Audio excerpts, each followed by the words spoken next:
Hey everybody, what's up? My name is Rob. I'm here. This is Everything Star Wars. I'm here, you're there, and with me today I am honored to have my internet brother and sister. That's right. I don't know what I do without these two. I love them so much. Tommy Juice is to my right. To the bottom, you're going to see All About Nerd. That's Roro. Love these two. If you haven't checked out their channels, hopefully they'll post the link in the comment section below. They are great people. So Tommy, tell the fans, everybody here, whoever watches, tell them all about your channel and what you do and what you show, my friend. Under pressure. Hi guys, how are you? My name's Tom, but I gave my YouTube channel the name of Tommy Juice when I started. Yeah, my channel's pretty much about. I enjoy live streaming. I love hanging out with people.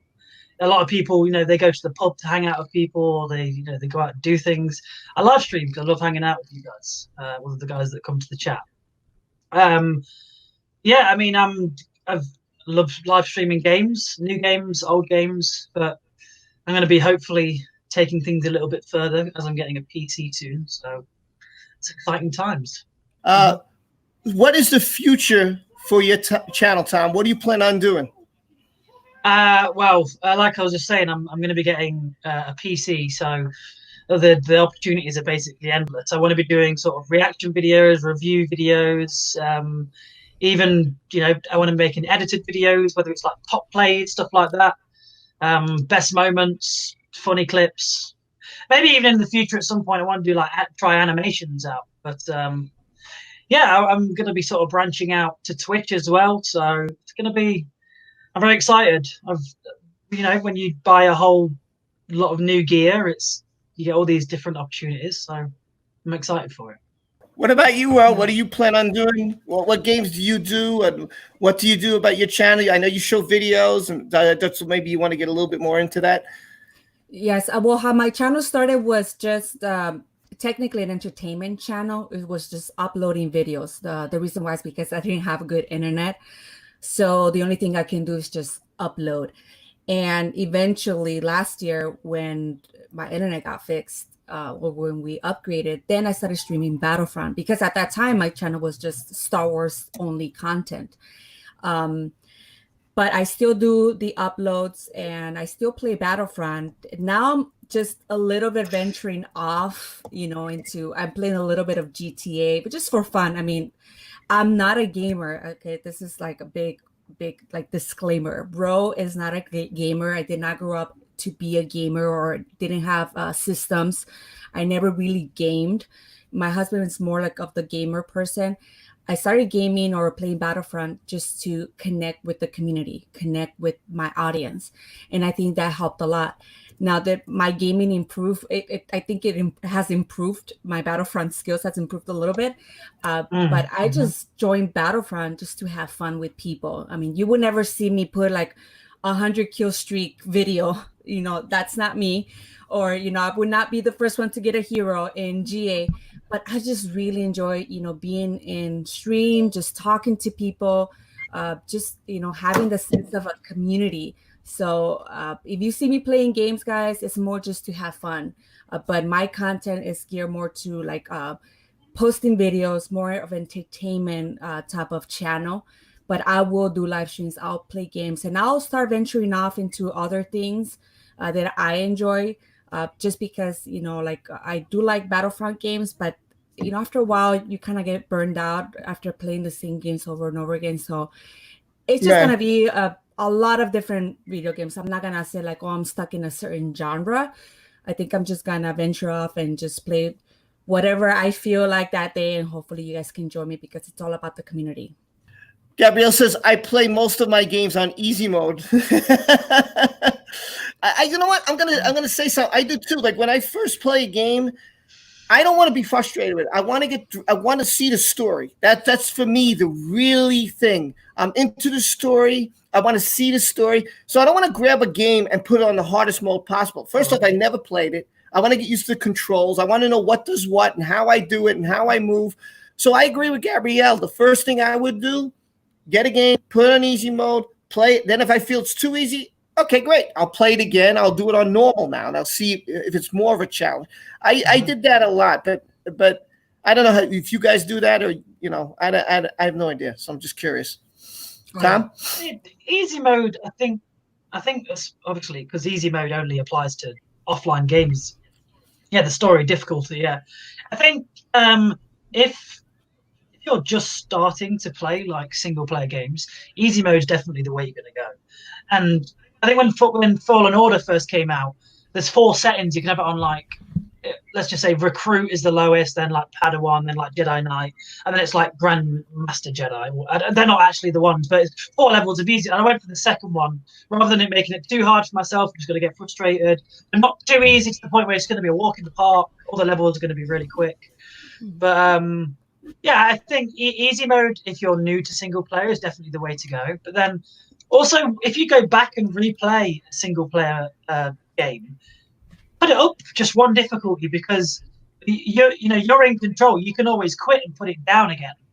But sometimes, if you say like there's one creature on Fallen Order, I think it's called I don't know what it's called. It's like Ogabonga or something. That's not what it's called. But it is one creature that you run into on one of your first planets, and he's so hard to kill. But when you kill him, eventually, when you kill him after hours of trying to beat him, the feeling is great. It's great, really good feeling. So I don't know. I guess it's personal preferences, but sometimes a challenge is good. But if you want to just sit back, put your feet up, also easy mode's also good.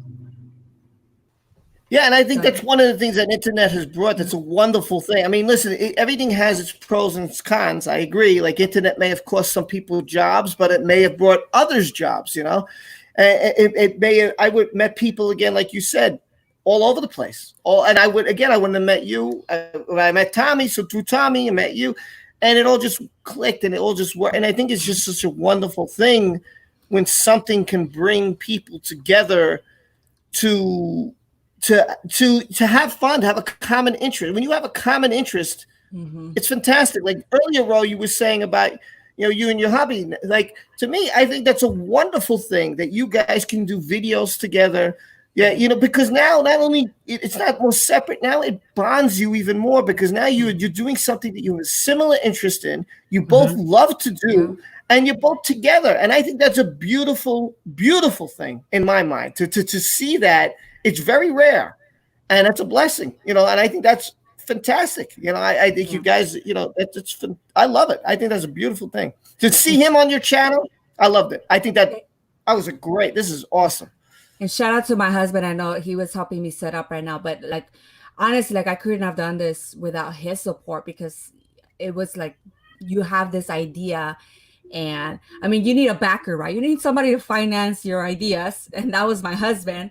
So he's like here buying me the camera, here buying me, PC, buying me this and that, because it's like he believed in me. So, obviously shout out to my husband for making all this possible. And shout out to Tommy, because I know I said this before in my stream, but it was because of him that I started growing in this community. He was like, "Hey, check out Ro," and I love when streamers. Yeah, and I love people, and I think I learned that from Tommy. Don't want to make you feel uncomfortable, Tommy, but just, like, okay. Slow down, peasants. No, yeah, but I learned that from Tommy that if I learned that you can make an impact in people's channels, and just be kind. Kindness goes a long way. And when he started just saying like, "Hey, go check out Ro, she has awesome content," people just started. At that time when you could click on people's channels, thanks a lot, YouTube. Now you can't. But people started clicking and noticing and subscribing and checking out my videos. And I wanted to be that person. And I think it's just a contagious thing. And I wanted to be that type of streamer, that type of content creator that, hey, like, it doesn't take away from me if you go check out somebody else, if they have amazing content. It doesn't take away from me. Like, I'm thankful that I am where I am, and people ask me like, "Ro, should I stream?" People come into my streams like, "Ro, should I start streaming?" And I'll be like, "Yes, do it, go for it." 100%. Yeah. You could be doing something else. I don't want you living in regret. I always say that to people like, "Hey, if you're gonna do it now. This is a great time. Just because you have the motivation now, just start doing it." And so I wanted to be that type of content creator. So thank you, Tommy, for just encouraging people to check out my channel and, just being there and just, being awesome in your streams, just for being you. Right. With Battlefront 2 ending, what if you were the designer, you were making the game, what would you have added to this game to make it better? What would you have done for Battlefront 2? Wow, what would I have done to make it better? Personally, right, a game, I think it's been a very rare occurrence that a game has ever come out and every single person that bought that game who was a fan of that franchise has said, this is the perfect game.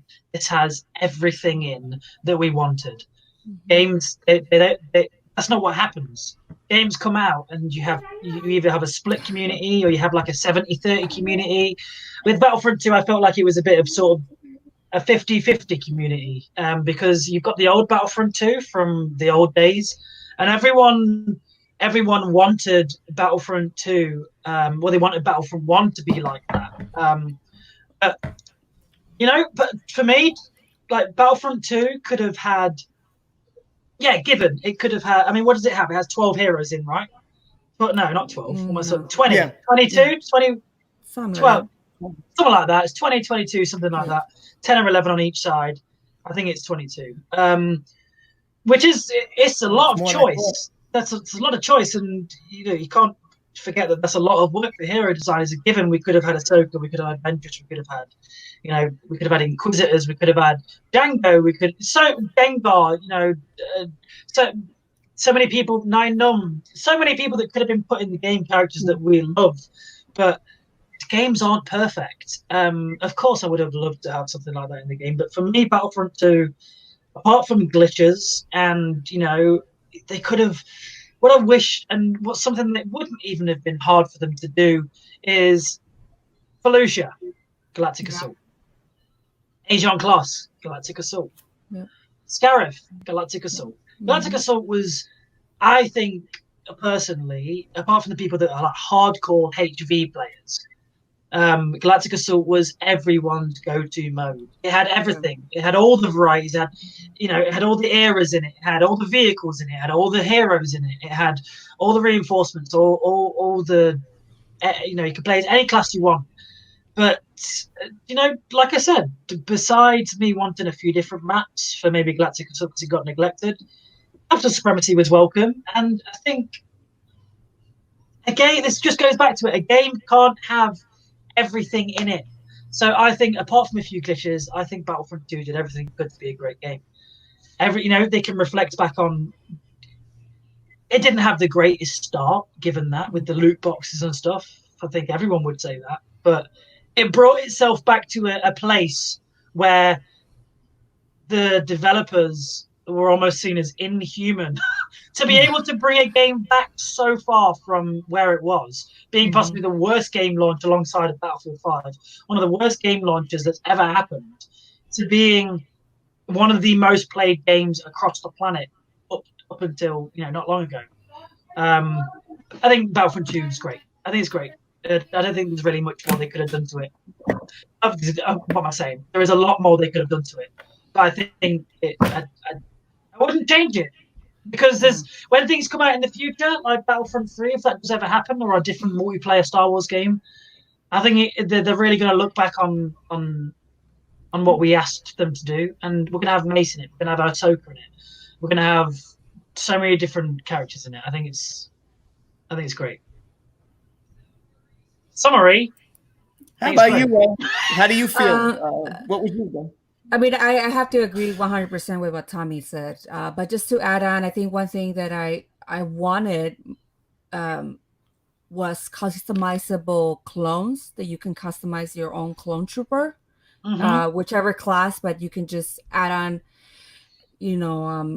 stickers, or, because maybe you want your clone to look like somebody from, the Clone Wars, the animated series, a Rex or something. Yeah, and that doesn't have to be a hero. It's just the clone that you want, or just paint it a different way so you don't look like the rest of them, rest of the clones. So I think that would have added a little bit more flair to the game.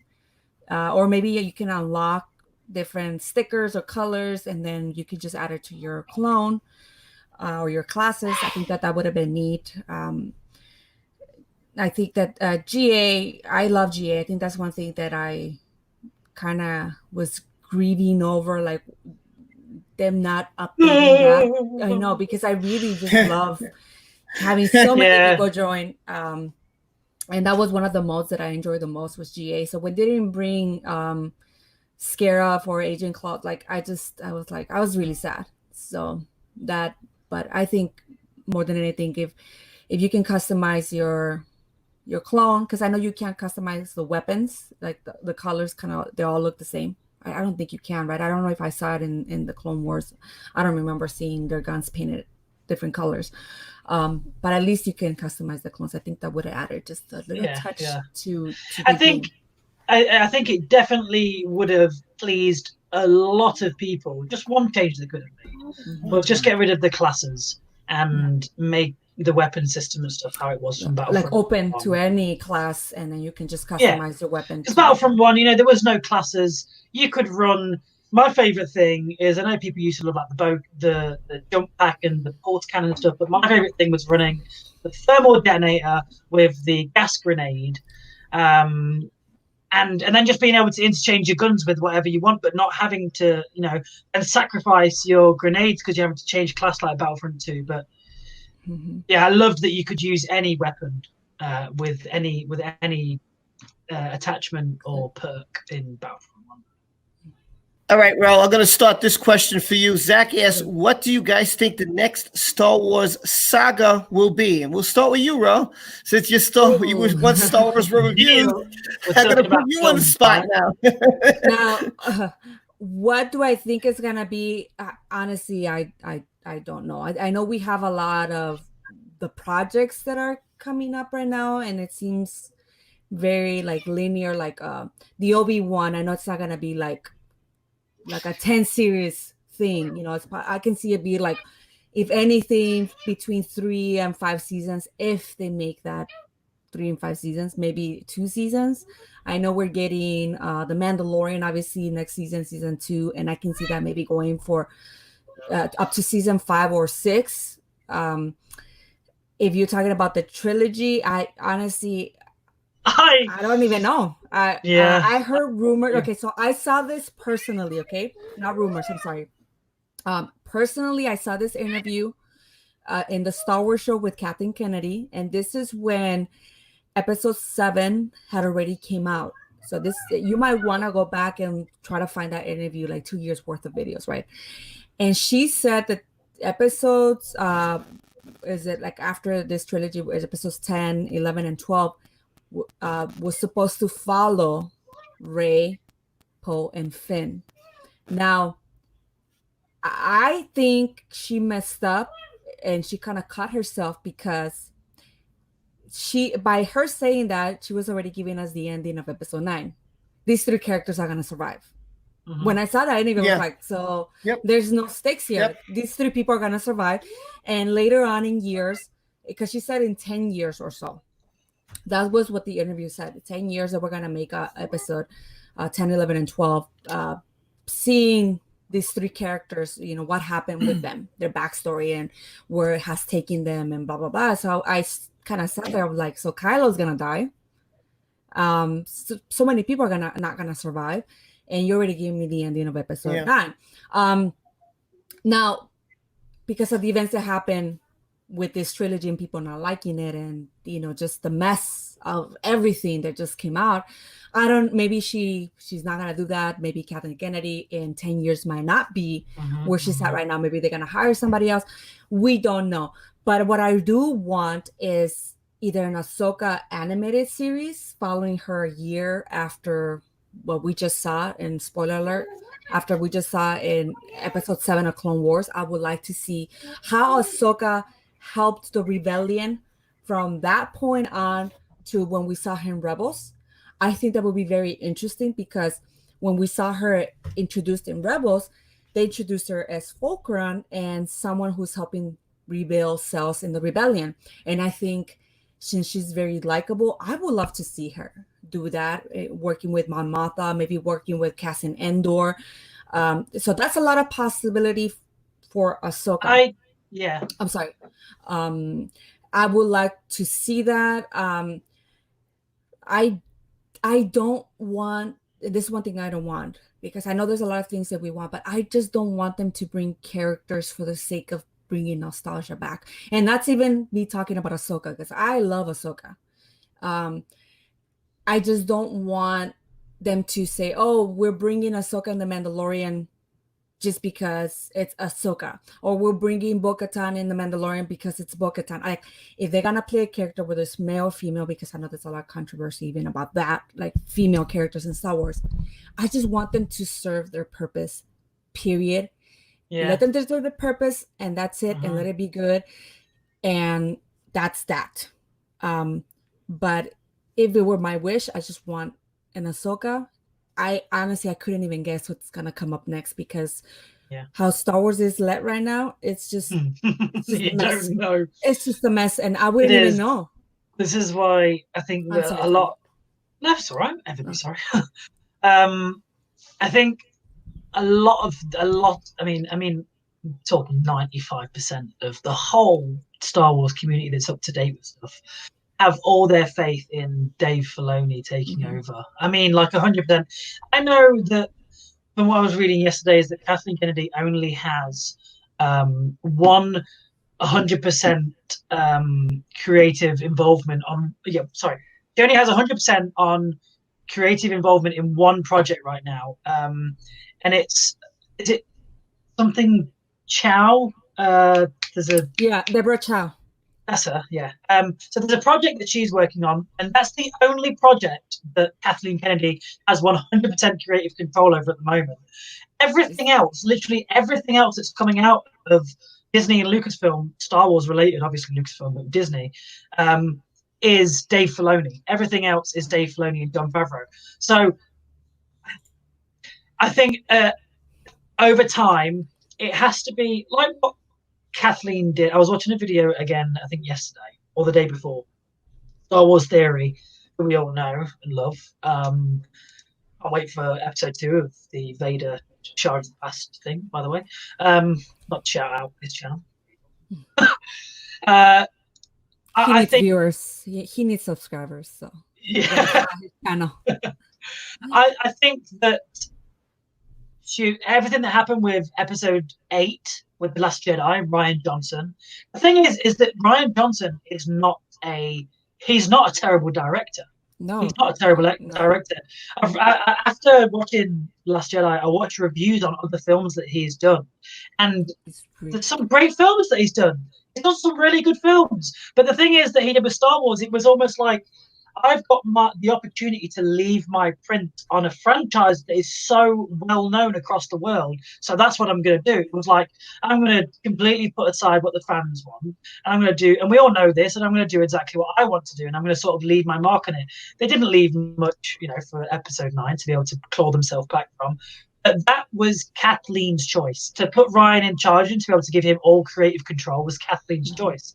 So I think it has to be, like Branston's saying now, it has to be Filoni, and Kennedy has to go. There is no one else. If they were to put some random other person in control that we've never even heard of, people would go nuts. When Filoni is very clearly showing us how much not only he knows about the Star Wars universe, but he actually loves it. Like, he cares about it. Like, if he was to bring something out and people didn't like it, like if people hated season 7, given not everyone was happy with the two sisters, character arc. Yeah, the Ahsoka arc, the two sisters, and given the 2 middle episodes of that 4-episode arc were dead, they would trash personally.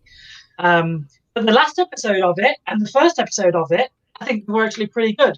But that's all down to Filoni, and I think he had to put those in there because of they were already there. I think they were already created, and he didn't really have much. His full creative input was on the last 4 episodes, which were literally like a movie.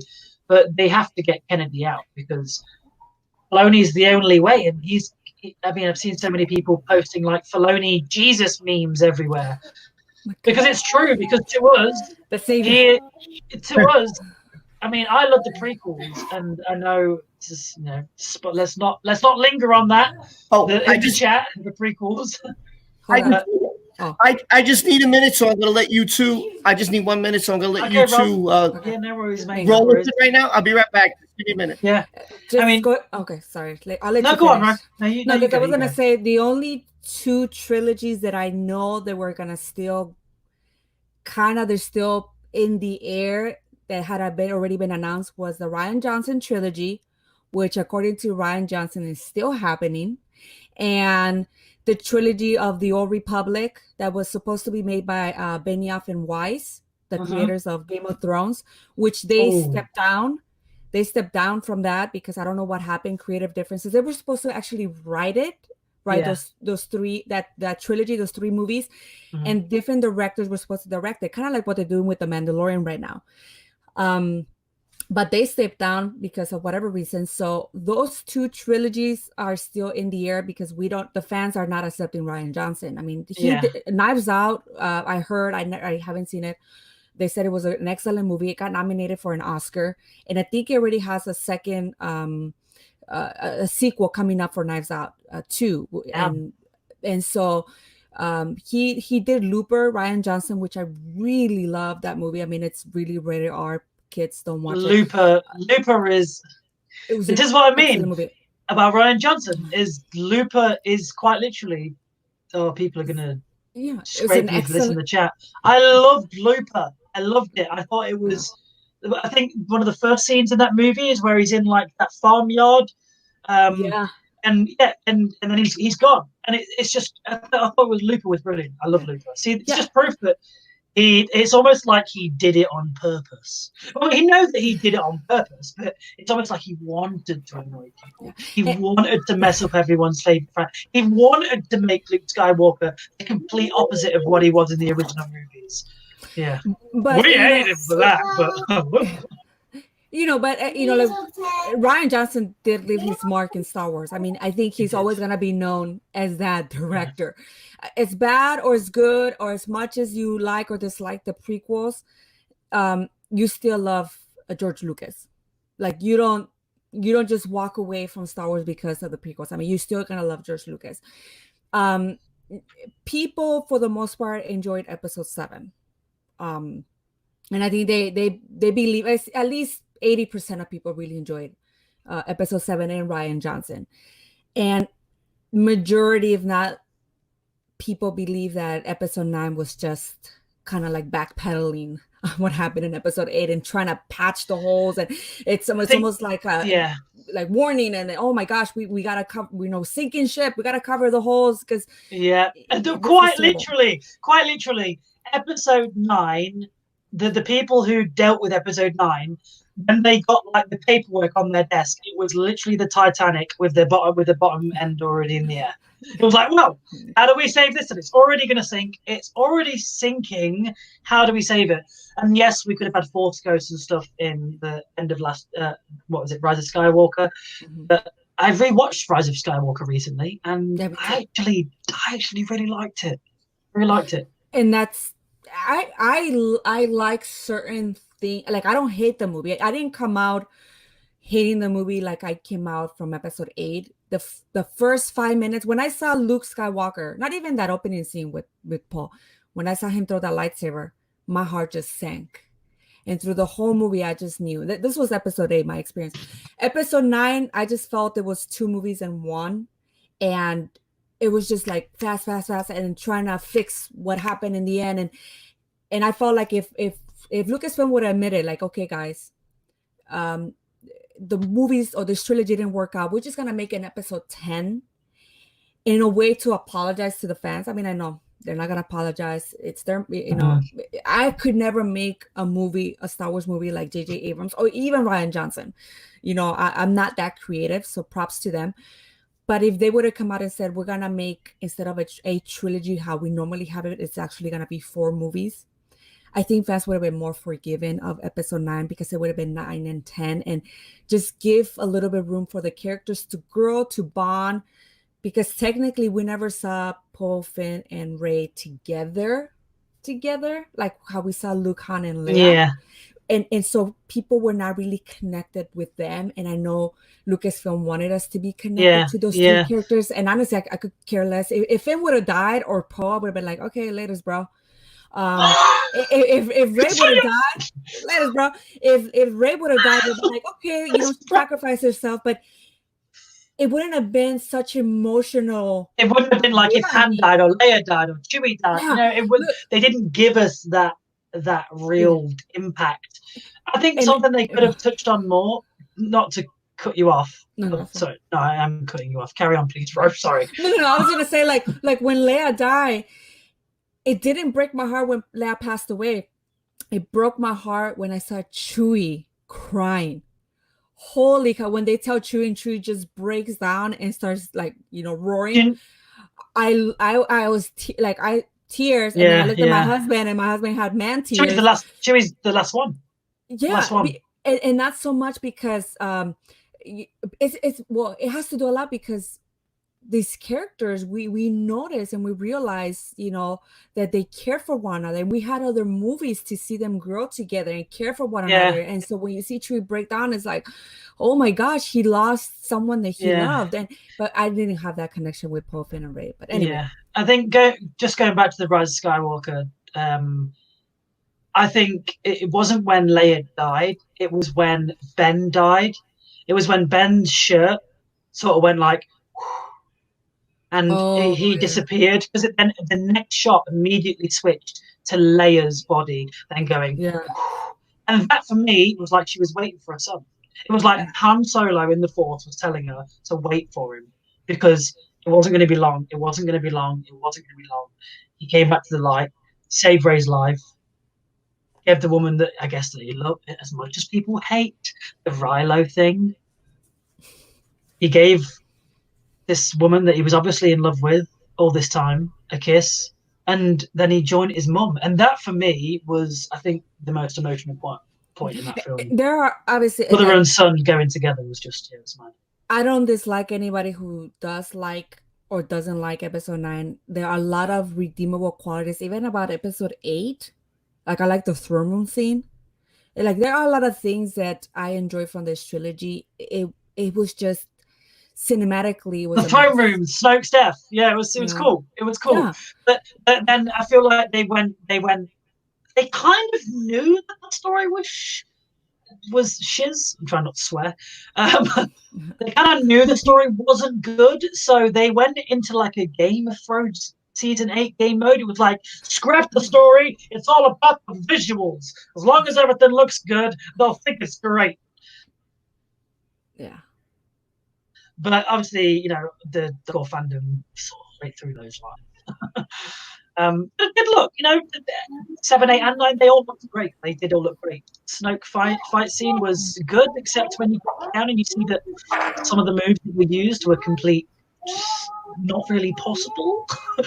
But yeah, I thought they did, I guess, a terrible and great job mixing together. Yeah. Now the question is, would fans rather not have had episode 8, 7, 8, and 9? I don't know. I think was the original. I'm just gonna really nip to the toilet.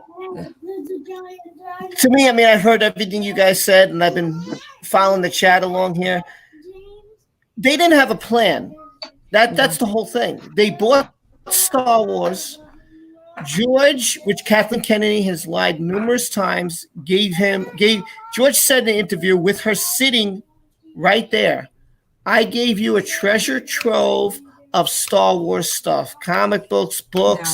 Yeah. You have it there for you. Plethora. Right? It's like you can make movies, right? You can make movies from all this. You're sitting on a gold mine right now. That's what you're sitting. The EU alone would rate. I'm telling you, if I took every Star Wars fan and said, okay, I'm making an EU movie, people would say, here's my money. Here's my money. I want an EU, I'm in. You're putting in tons of Sith, Bane, all these characters. I'm in. Where do I sign? It's unbelievable that Kathleen Kennedy, and I don't know if you know this, but there's been a civil war going on right now in Lucasfilm, where you got Favreau's people and Kennedy's people. And Kennedy's people are trying to get rid of the past. The reason we got Galaxy's Edge, the reason we didn't get the OT in it, the prequel trilogy in it, we just got the sequel trilogy, was because of KK. She convinced Iger. We got so much Star Wars stuff in the future. We need to get rid of the past stuff. Let's just make it our Star Wars. Big mistake. Huge mistake. To kill the lore, huge mistake. They had no plan, huge mistake. To get different writers to write a trilogy, how stupid can you be? If Tommy told a story of Star Wars and I told a story of Star Wars and you told a story, it's just, it wouldn't be the same thing. If Ro, you and me and Tommy told a story and people in the chat, it would all be different. Oh, look at that Baby Yoda. I was going to leave something behind so you guys can stare at it. I'm going to go to the restroom. This is awesome. You got to put the camera down a little. It's okay. You just got to put the camera down a little. Or use a book. Put a book and put the book on it. Baby Yoda, riding a pig, Baby Yoda. Oh, this is so funny. I can't believe we're going to watch Baby Yoda. This I'm going is to go to the hysterical. restroom, guys. Just so that you're not staring at the chair. There you go. Look, you got Baby over to keep us company. Oh, that was true Lego fan, man. Chewie isn't last, obviously Lando. I think Lando was more of a. There was a close group. There was Luke, Leia, Han, and Chewie, and then Lando was just sort of here. Right. Lando was involved, but he was just sort of here. Well, don't forget, Lando and Han had a history. So, between the card game, and we see that in Solo, and they had a history. So there was some closeness there between them two. I liked Solo. You don't think one bit that grinds on me in Solo is when the dude's like, "What's your name, kid?" And he's like, "Han." Nah. And he looks around him and he goes, "Solo." Like, oh. Yeah, I know. It's like, really? That's how you get your name? Listen, I don't think it was a perfect movie. There was things I would have took out. I would have took out how he met Chewbacca. I would have made it more towards the books. I would have made it that he saves Chewbacca from getting hurt. That's what they did in the books. That's how they met. Han was an Imperial pilot at the time, and he met Chewbacca because they were going to torture him. And so he was told, you better torture him or else, this is you. No. You're done. And so he couldn't handle that. He said, I'm not going to torture this Wookiee.